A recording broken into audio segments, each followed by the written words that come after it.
Today I'm going to explain exactly why there are so many scalpers and generally people pursuing profit in the Pokemon hobby. Before I dive into the topic, for the sake of credibility, my name is Drew. I've been in Pokemon since 2019. During that time, I've created one of the most complete species collections in the PSA set registry. I have also started two businesses within the Pokemon space. One is a six-figure reselling business, primarily focused on grading raw cards and selling them in the slabs. And then also I recently started geminspectorllc, which is a pre-grading service that offers grading notes at just $5 a card, something that no grading company can compete with for less than hundreds of dollars per card. Feel free to check out that one in the description down below. With all of that out of the way, that's a little bit of context and just background on my awareness and interaction with the hobby over the last 7 years. But with that said, let's talk about why there are so many scalpers and people pursuing profit here in the Pokemon space.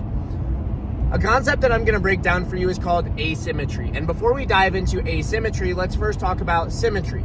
I remember being in a second grade classroom and drawing a circle. And my teacher asked me to draw a straight line down the middle of the circle, exactly down the middle. We were using graph paper, grid paper at the time, so we were counting the amount of squares that we shaded in or whatever. And symmetry was defined as a reflection from one side to the next, the exact same value in terms of amount of squares in that instance on both sides of the line. Thereby, asymmetry means that there's a disproportionate amount on one side relative to the next. We often see asymmetry referenced in financial situations like knowledge. Knowledge asymmetry is a great way to get a leg up because it means that you have a disproportionate amount of knowledge on a particular subject relative to most people interacting with the space or not interacting with it. That said, there are other types of asymmetries that exist within Pokemon that make it so appealing to scalpers and business owners. Today I'm going to talk to you about all the asymmetries that exist within the Pokemon space as far as I can tell, or as far as I've had time to prep for in this video. So, let me start off by saying, in addition to knowledge asymmetry, Pokemon in itself is just an asymmetric hobby space. It's an asymmetric market space also.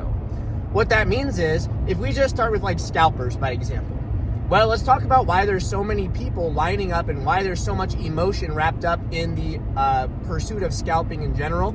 Scalping also should be defined as specifically buying retail items and market arbitraging those. So from store shelves straight to Facebook Marketplace or eBay.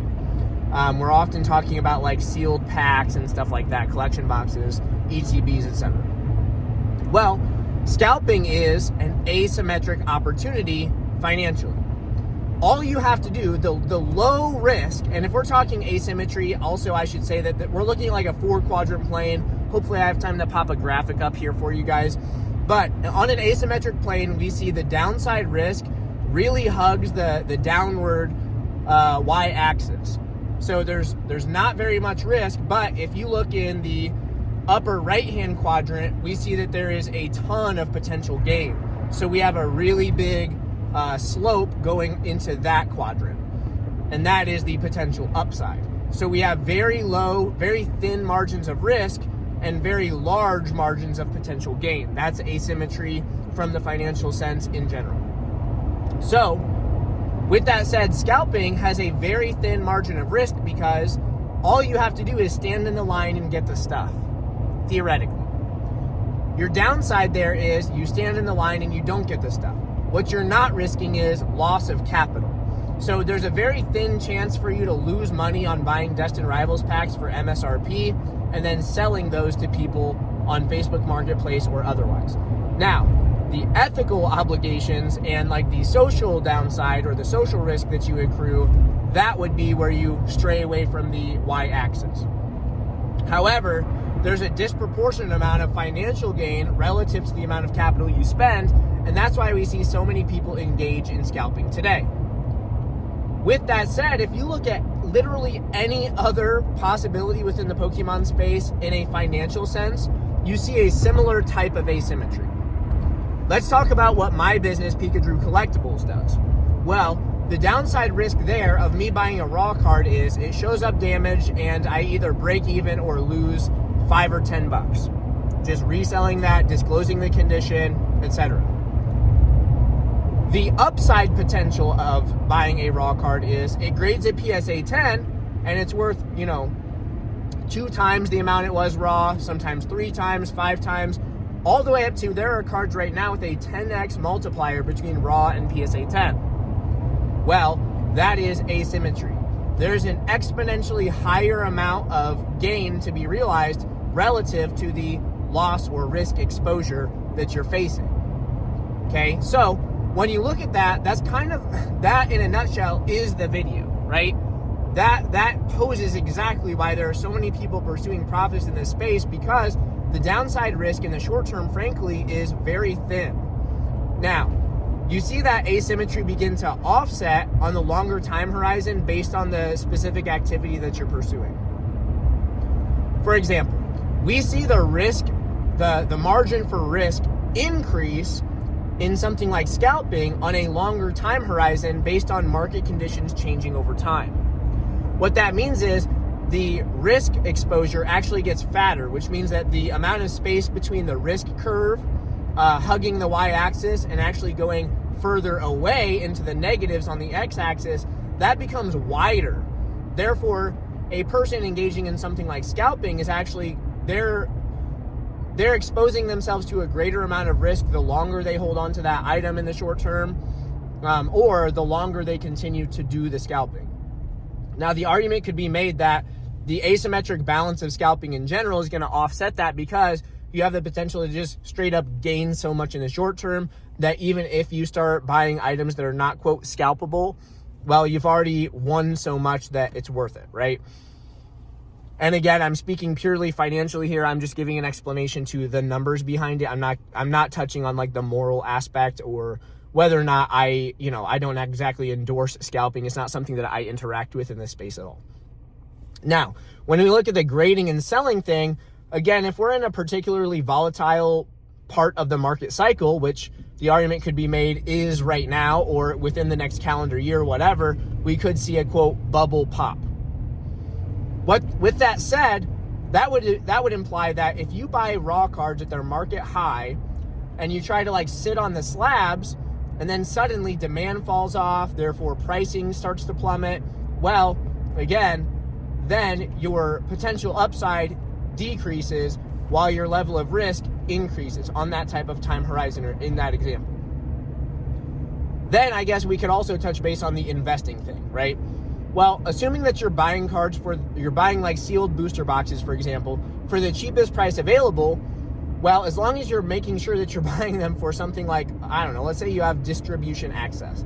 So somebody who's purchasing boxes at distribution pricing, they're probably buying in like, I don't know, like the mid 100s or high $100 range.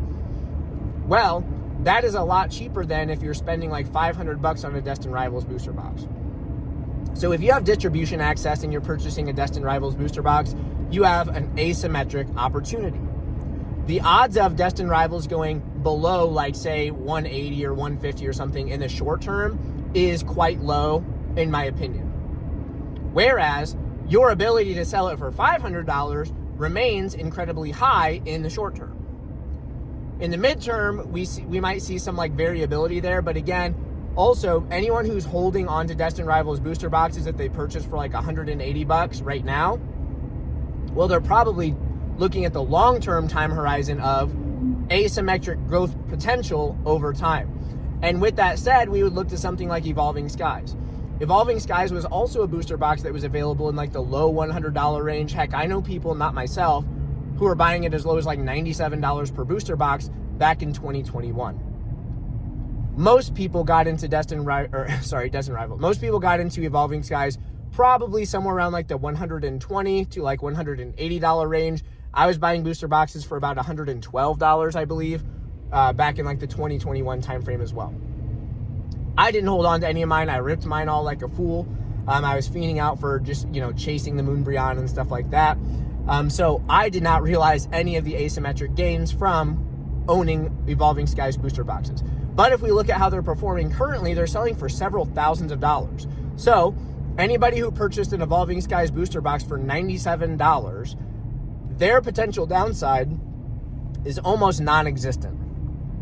barring any potential collapse of the hobby that would have happened between then and now, which, spoiler alert, Evolving Skies never went lower than $97. Nobody had a 100% guarantee of that being the case, but just knowing what it sells for at distribution level, it was a relatively, quote, safe bet. With that said, they're realizing the asymmetric upside potential right now if they were to have bought for 97 or 112, whatever number we look at, and they have the opportunity to sell for thousands of dollars. If we look at a similar time horizon and extrapolate that relative to destined rivals, which some people are probably speculating, then again, you're looking at purchasing for something like $180, and then hoping to sell for thousands years down the line. Again, the timeline gets a little bit murky, and who knows if we're going to see short-term pricing fall or mid-term pricing fall. I don't know that. I'm not going to propose to know that, but that's kind of like the thinking behind people investing in the sealed products, right? They're looking for an opportunity for asymmetry. And again, for some people, it's just they got distribution access, or they were buying when the boxes were, quote, cheaper, $250. And then now their asymmetric upside is doubling up for like that $500 mark. People who are betting on a longer time horizon are banking on everybody else with the same idea, paper handsing and selling out too soon, thereby allowing them to have the edge in the long term, selling for an exponentially higher price potentially down the line. So whenever you're looking at like how you can potentially make money in the Pokemon space, what you should be looking for is as little risk as possible with an incredibly high potential gain. And again, I know that concept in itself, buying low, selling high, is not anything groundbreaking, but the technical term for this type of situation is asymmetry, and I hope that helps you in thinking about how you might make money or optimally enjoy collecting in this space. Thank you so much for watching, and I will see you on the next one.